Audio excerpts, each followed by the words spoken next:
चयन किया गया था और इसमें मुरादाबाद बैंक भी था। एक सक्सेस स्टोरी के रूप में रूप सिंह जी अपनी बात रखेंगे। सभी को नमस्कार। समय अभाव के कारण मैं औपचारिकता पूर्ण करते हुए अपनी बात कहना चाहता हूँ।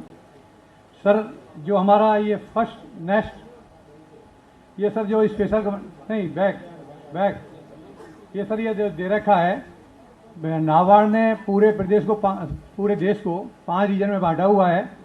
North region, south region, east region, west region and central region. प्रत्येक रीजन में एक बैंक ऑल ओवर परफॉर्मेंस में पुरस्कृत किया गया था लास्ट ईयर 40वें स्थापना दिवस पर।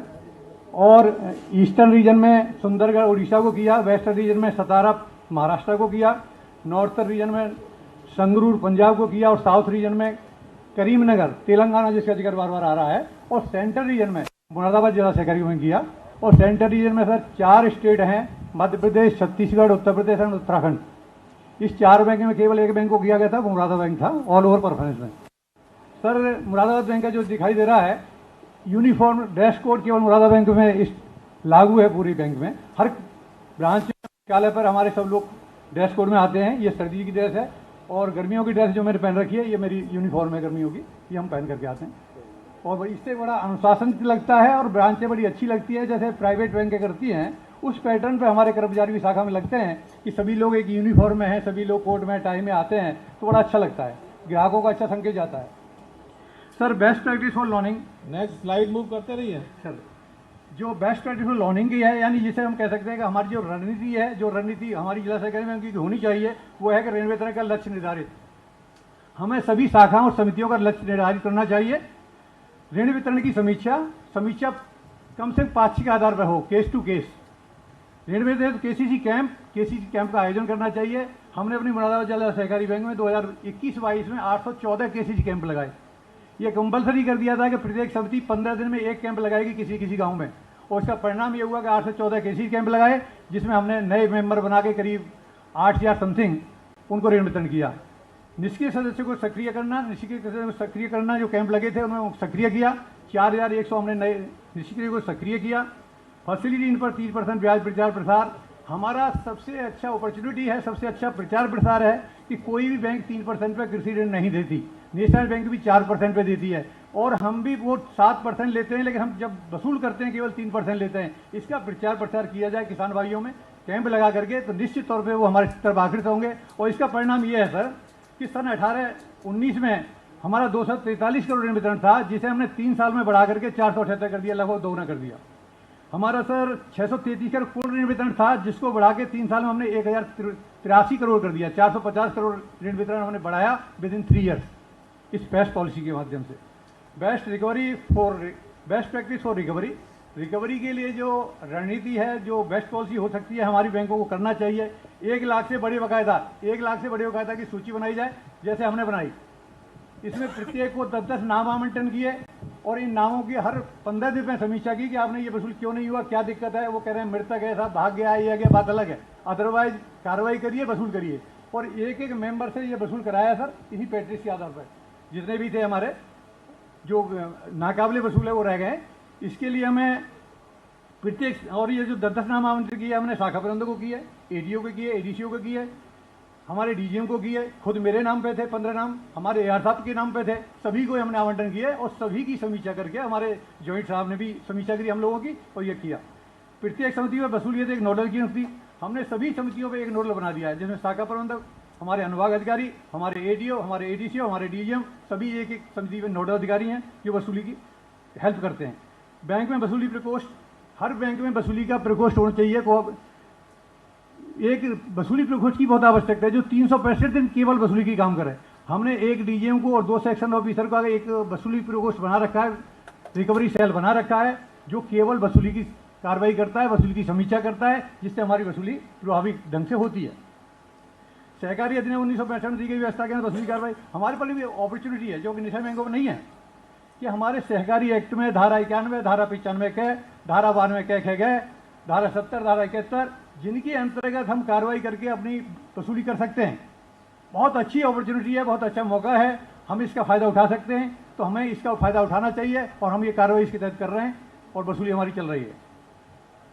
उत्कृष्ट कार्य करने वाले कर्मचारी अधिकारी जो अच्छा कार्य करें उनको मोटिवेशन के लिए जरूरी है कि हम अपनी एजीएम में उनको पुरस्कृत कर रहे हैं। और हमारे यहाँ प्रथा है कि हर एजीएम में हम अच्छा कार्य करने वाले सचिव, समिति सचिवों को और शाखा प्रबंधकों को पुरस्कृत करते हैं, उन्हें प्रशस्ति पत्र एंड मोमेंटो वगैरह देकर के हम उनको पुरस्कृत करते हैं।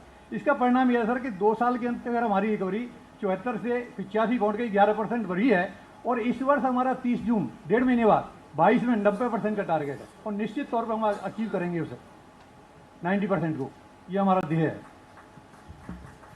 एनपीए मैनेजमेंट बहुत जरूरी है। जैसा कि हमारे सर ने कहा था कि एनपीए एक ऐसा अवरोध है जो बैंक के प्रॉफिट को खा जाता है, जो संस्था के प्रॉफिट को खा जाता है।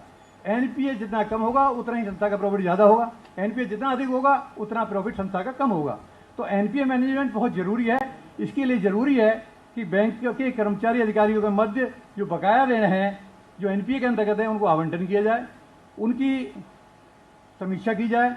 ओटीएस की वसूलियत एक समिति आवंटन, जो हमारे कर्मचारी बैंक के भी हैं उनको भी एक समिति दी जाए कि वो समिति कर्मचारियों के साथ वसूली में जाएं, सहयोग करें और अधिक से अधिक वसूली कराएं।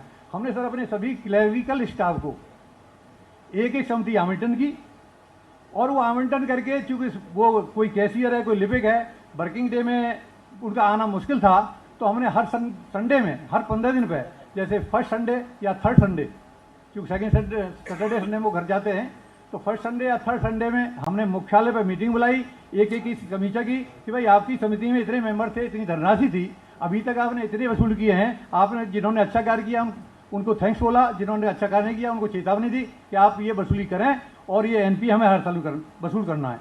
जनपद तहसील स्तर पर नोडल अधिकारी नियुक्ति ये सब लोग करते ही हैं कि हमारे जनपद में एडीओ, एडीसीओ, डीजीएम को बनाते हैं नोडल अधिकारी, वो हमारे एमबी हैं। एनईओ वसूली पास की समीक्षा फॉलोअप बहुत जरूरी है। कोई भी काम करेंगे खाली आवंटन करके लेटर निकालने से नहीं होता, एक एक केस का फॉलोअप करना कि कौन सा मेंबर वसूल क्यों नहीं हो रहा, क्या है मेंबर वाइज, तो इससे सर वसूली होती है और हमारा कार्य बेटर होता है। सीबीएस में एमआईएस एनपीएस, एक सीबीएस में हमारा एमआई ऐसा होना चाहिए जो हमें पता चल जाए कि भाई ये हमारा एनपी हो गया है तो तत्काल हम उस पर कार्रवाई शुरू कर दें। जो अभी हमारे यहाँ कमी है सीबीएस में, इसका कोई नहीं है। नाबार्ड बार बार ऑब्जेक्शन करता है कि आप जो इंस्पेक्टर हैं जो एनपीए निकालते हैं वो मैनुअल निकालते हैं, सिस्टम जनरेटेड एनपीए होना चाहिए, वो नहीं निकलता, तो इसकी आवश्यकता है।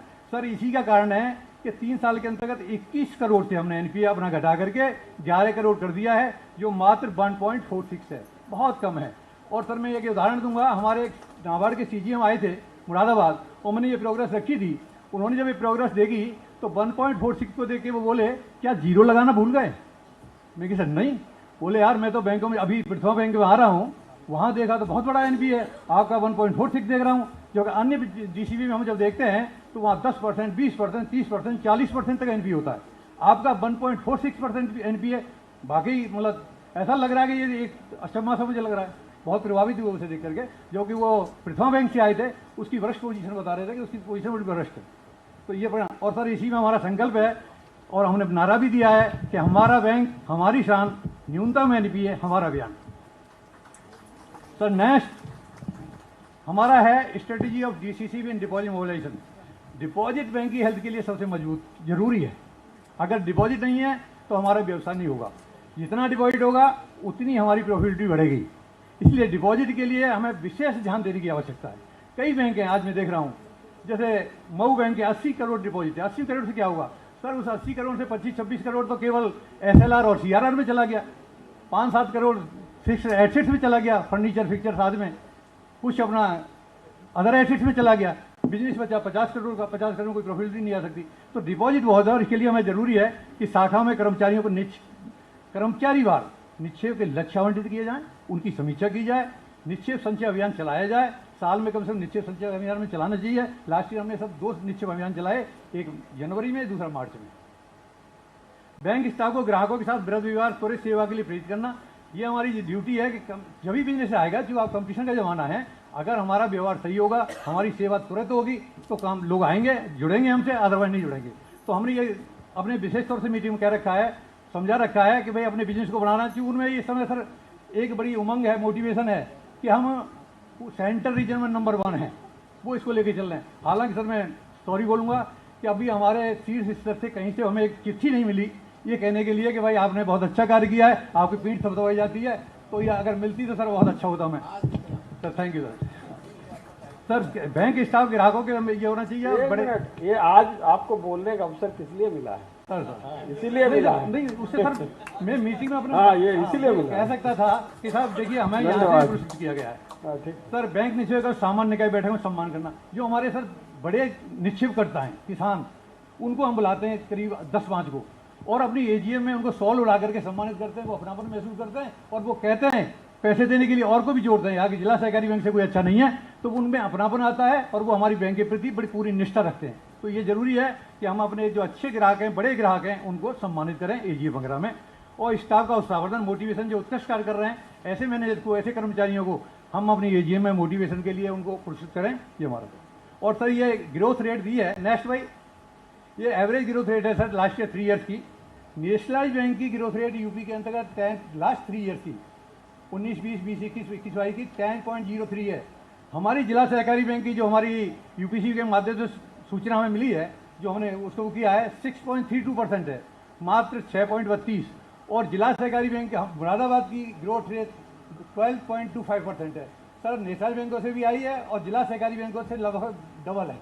तो ये विशेष प्रयास का ही परिणाम है कि हम सन 19-20 में हमारी हाईएस्ट स्कोर थी 13.87, 20-21 में भी हमारी सेकंड हाईएस्ट थी। तो हमने डिपॉजिट बहुत अच्छा कार्य किया सर, इसकी उपलब्धि ये रही। ये करंट इश्यूज हैं सर जो हमारी बैंकों में है, जिसकी वजह से हमारी बैंक प्रॉफिटेबल नहीं हो रही है, परफॉर्म नहीं हो रही है। इसमें थोड़ा जैसे सर दक्ष मानव संसाधन का अभाव, स्किल्ड नहीं है, कोई आ गए कभी कोई आ गए कभी कोई आ गए और वो सर काम नहीं होता। जैसे हमारे अध्यक्ष जी ने कहा झांसी वालों ने कि दक्ष स्किल्ड हमें कर्मचारियों की आवश्यकता है सर। व्यावसायिक प्रबंधन की, प्रोफेशनल मैनेजमेंट की आवश्यकता है। हमारे मैनेजमेंट में 3 हमारे वृत्तिक हैं। एक सर मेरा सुझाव है डीडीएम नाबार्ड को भी अगर हमारे मैनेजमेंट कर दिया है तो उनसे भी अच्छा सुझाव हम मिलेगा। बोर्ड की बैठक में वो भी डीडीएम नाबार्ड भी बैठे हैं, उनको भी अगर पदेन या कुछ इस तरह से बना दिया जाए तो वो अच्छे सुझाव मिलेंगे।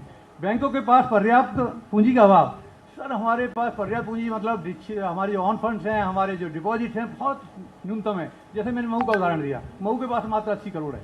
80 करोड़ से 25-26 करोड़ हमारा CRR और SLR में निकल गया, फिक्स एसेट में, अदर एसेट्स में निकल गया। तो 50 करोड़ मऊ क्या कर लेगा, क्या प्रॉफिटेबिलिटी ला देगा। ऐसे ही फिरोजाबाद है 150-60 करोड़ है, मैनपुरी 150-60 करोड़ है। तो हमारी बहुत सारी बैंक ऐसी है जिनका 200 करोड़ से भी कम है, लेकिन इनमें बढ़ाने की आवश्यकता है। और के लिए और कोई नहीं बढ़ाएगा, हम लोगों को ही बढ़ाना है कि हम अपने डिपॉजिट बढ़ाएं, हम अपनी प्रॉफिटेबिलिटी बढ़ाएं, इस वजह से हम अपना काम बढ़ाएं। नेक्स्ट सर बैंकों के पास कृषि ऋण पर मुख्य रूप से फोकस होना। हमारी जिला सहकारी बैंकों का सर मेन फोकस केवल फसली ऋण है, जिसमें कि प्रॉफिटेबिलिटी रेट ऑफ इंटरेस्ट 7.7% है, प्रॉफिटेबिलिटी ज़्यादा नहीं निकलती है। तो हमें फसली ऋण के अलावा डाइवर्सिफाई लोन की तरफ भी जाना होगा, उधर भी हमें और मेहनत करनी होगी। इसे तभी बैंक की प्रॉफिटेबिलिटी बढ़ सकेगी। विविधीकरण योजनाओं ऋणों के प्रति उदासीनता, डाइवर्सिफाई लोन के प्रति हमारी बैंकों की उदासीनता है, वहाँ हम ध्यान नहीं दे रहे हैं, या हमारा जानकारी का अभाव है, लेक ऑफ नॉलेज है कि हम अप्रेजल करना नहीं जानते, हम डॉक्यूमेंटेशन नहीं करना जानते। तो इसमें सुधार की आवश्यकता है। इस कृषि पुअर रिकवरी सर हमारी बहुत पुअर है और इसका परिणाम है एनपीए बढ़ना। पुअर रिकवरी के लिए हमें प्रयास करना पड़ेगा, बढ़ सकती है, लेकिन प्रयास जैसे पीछे बताया गया रिकवरी वाले में कि हम समीक्षा करें, सभी को लक्ष्य दें, लीगल कार्रवाई करें, तो निश्चित तौर पर हमारी वसूली अच्छी होगी और एनपीए हमारे घटेंगे, जो हमने करके दिखाया 2 साल के अंतर्गत। और जिला सहकारी बैंकों में एनपीए का अत्यधिक होना इसी वजह से, एक तो पुअर रिकवरी की वजह से, दूसरा समितियों में गबन घोटाले इनकी होने की वजह से, या कहीं बैंकों में गबन घोटाले की वजह से हमारा एनपीए बहुत बढ़ गया है और ये एक विकराल रूप लेता जा रहा है। जैसे सर ने अभी आंकड़े दिए थे कि यूपी में 14% के करीब हमारा एनपीए है। नेक्स्ट सर कुछ सजेशन है सर, 1 मिनट और लूँगा मैं वैसे आपकी। सजेशन में for financial health in DCC बीच कि दक्ष मानव संसाधन वही उसका परिणाम है कि हमारे पास जैसे आपने कर दिया है कि IBPS से हमारी भर्ती हो तो हमें दक्ष स्किल मिलेगा, निश्चित तौर पर मिलेगा। व्यवसाय प्रबंधन आवश्यकता जैसे मैंने सुझाव दिया था, अगर डीडीएम नाबार्ड को भी ऐड कर दिया जाए तो और हमें प्रोफेशनल मैनेजमेंट होगा। मुख्यालय अस्पताल वसूली प्रकोष्ठ का गठन, जिसमें एक लॉ ऑफिसर। वसूली प्रकोष्ठ बहुत इंपॉर्टेंट है सर, वो 365 दिन केवल वही काम करे, उससे पूछा जाए, उसकी जवाबदेही हो कि भाई आपने को ये काम दिया गया था, इतने क्यों नहीं है, क्यों नहीं वसूल हुए। कहने को संग्रह निरीक्षण है, लेकिन वो तो और ही काम उलझा हुआ है। एक वसूली प्रकोष्ठ हो, उसमें जिम्मेदार अधिकारियों को लगाया जाए, उसकी समीक्षा की जाए, फॉलोअप किया जाए और उससे पूछा जाए कि आपने ये वसूल क्यों नहीं किया, क्यों ये ऋण वसूल नहीं हो रहा है। तो क्या तहसील स्तर पर बैंक में फील्ड ऑफिसर और लोन ऑफिसर नियुक्ति। सर, डाइवर्सिफाई लोन में कमी का मुख्य कारण है हमारे मैनेजर्स को पता नहीं है कि अप्रेजल कैसे होता है, डॉक्यूमेंटेशन कैसे होता है। एक फील्ड ऑफिसर योग के साथ लगा दिया जाए तहसील स्तर पर, तो वो तहसील की सभी ब्रांचों में लोनिंग में मदद कर दे, अप्रेजल में, डॉक्यूमेंटेशन में, तो निश्चित तौर से हमारा डाइवर्सिटी की तरफ भी रुझान बढ़ेगा और हमारा डाइवर्सिफाइड लोन बढ़ेगा। और डाइवर्सिफाइड लोन बढ़ाना क्यों इसलिए जरूरी है, फिर रेट ऑफ इंटरेस्ट ज़्यादा है। डाइवर्सिफिकेशन लोन में रेट ऑफ इंटरेस्ट कहीं 8% है, कहीं 10% है, कहीं 9% है, कहीं 7% है। बेटर है, क्योंकि सरप्लस पैसे को हम कहाँ लगाते हैं, एफडी में। एफडी में रेट ऑफ इंटरेस्ट क्या है, 5.3, 5.35, और जब लोनिंग में 7, 8, 9, 10% तक है, 11% तक है। नेक्स्ट है सर, बैंक व्यवसाय के लिए पर्याप्त पूंजी का मैं जिक्र कर चुका हूँ पीछे। हमें डिपॉजिट बढ़ाएंगे तभी कुछ होगा। विविधीकरण और हो गया। आंतरिक लेखा परीक्षण नीति की गुणवत्ता में सुधार, ये बार बार हमारे जो इंटरनल ऑडिट है और इंटरनल निरीक्षण है बहुत ही पुअर है। वो हम मैं ये कह सकता हूँ वो औपचारिकता मात्र है। नाबार्ड भी जब भी इंस्पेक्शन करता है तो ये कहते हैं कि आपके इंटरनल चेक एंड पॉइंट्स बहुत वीक हैं, तो हमें इसमें सुधार की आवश्यकता है। ये सुधार तभी होगा जब हमारी मैन पावर स्किल्ड होगी। प्रेजेंट वाले तो खाली नाम समिति का, बैंक का, शाखा का भरा और आंकड़े भर दिए, उसके इतना रेट माटा, इतना वसूली की और वो करके दे देते हैं, उसमें कोई पॉइंट आउट नहीं करते किसी भी आवश्यकता है। व्यवसाय बैंकों के प्रतिस्पर्धा देते हुए बड़ा सहकारी बैंक बनाया जाने तो बैंक मर्जर, हमारे नेशनल बैंक मर्जर हो रहे हैं, बड़े बैंक बन रहे हैं, हमारे आरबी सब मर्जर हो गए, बड़े बैंक बन गए। इसलिए जिला सहकारी बैंकों भी अगर एक बनाया जाए तो कुछ न कुछ हो जाएगा और हमारी 16 बी के बैंक भी चलने लगेंगे, ऐसा मेरा विश्वास है। बैंक की संपत्तियों का क्षरण, एसिड इरोजन हो रहा है। एसिड इरोजन वही हो रहा है, मैंने जैसे बताया कि समिति में गबन हो गया, बैंक में गबन हो गया, ब्रांच में गबन हो गया, वो पैसा वसूल नहीं होता। जब पीछे हमारे कई अध्यक्ष महोदय ने कहा कि साहब FIR हो गई लेकिन आज तक पैसा वसूल नहीं हो रहा है। वो धीरे धीरे 50 करोड़, 60 करोड़, 100 करोड़ हो गया और वो इरोजन है बैंक के, वो एसिड तो हमारी उसमें खत्म हो रही है। तो सर मैं ये हमारे वो हैं और मैं एक प्रॉफिट की दे रहा हूँ। फिर लास्ट में नेक्स्ट कि हमारा 17-18 में प्रॉफिट मात्र 53 लाख था ग्रॉस प्रॉफिट, जो सर हमने बढ़ाकर 21-22 में ऑल ओवर परफॉर्मेंस इसी आधार पर 15 करोड़ साथ यानी 16 करोड़ के करीब हमने किया है। एक बहुत लंबी छलांग लगाई है और अगली साल हम 21-22 करोड़ करेंगे, ऐसा मेरा विश्वास है। और सर इसके बाद 2 लाइन कह करके मैं बस करूँगा कि मंजिल उन्हीं को मिलती है जिनके सपनों में जान होती है। पंखों से कुछ नहीं होता, हौसले से उड़ान होती है। और एक प्रेरक कविता की 2 लाइन और लूँगा सर कि कोशिश करने वालों की कभी हार नहीं होती, कोशिश करने वालों की कभी हार नहीं होती और लहरों के डर से नौकरी